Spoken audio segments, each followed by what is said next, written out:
So guys, my name is Leo Nobles. Welcome back to our channel. So medyo matagal-tagal tayo hindi nakapag-upload. Pero ngayon is magkakaroon tayo ng update dito sa Lancaster New City, which is itong house na isa sa mga na house tour na natin, which is TI unit. Yung isa sa mga nabili ni buyer na end lot unit dito sa Redfern. And ayan, so ganito siya kalaki. Yung exact lot area niya, ilalagay natin dyan sa screen. So tara, libot tayo dito sa kanyang unit dito sa Lancaster New City. So napakaganda ng choice niya na unit pinili. Ang tawag dito sa unit niya is perimeter and lot. Kung makita niyo kung gaano kaganda yung perimeter and lot. So yung house tour nito guys, please check dun sa link. Pero ngayon, pure house inspection lang tayo dito. Pasok tayo dito sa may back door. Hindi tayo pumasok ng harap para may iba naman yung ano niya. So dito tayo sa likod mag-start.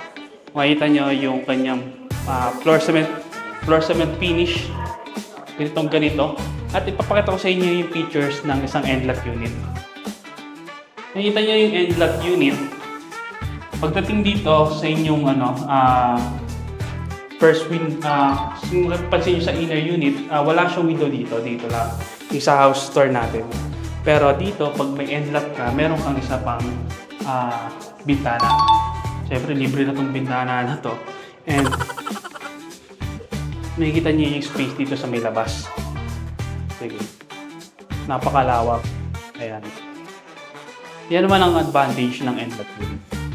So, pero as is, lahat ng features dito sa turnover, pare-parehas lang yan. Lahat ng inner unit, end lot unit, saka corner, pare-parehas lang. Ang pinagkaiba lang nila yung lote na kanilang mga pinukuha or mga nireserve. Kaya madalas unahan talaga sa corner unit, end lot unit, perimeter, lalo na yung ganitong mga perimeter unit, sobrang mabilis mo gusto. Kaya guys, alam ko meron pang mga unit dito sa RE5.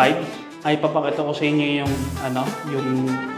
sample ng mga available unit. Pero kung gusto niyo pang makakuha dito, guys, puro RFO na to. Ito na yung pagkakataon ninyo. Mag-end na tayo dito ng video. So for the end of the video, makita nyo naman yung ating update sa Redfern community.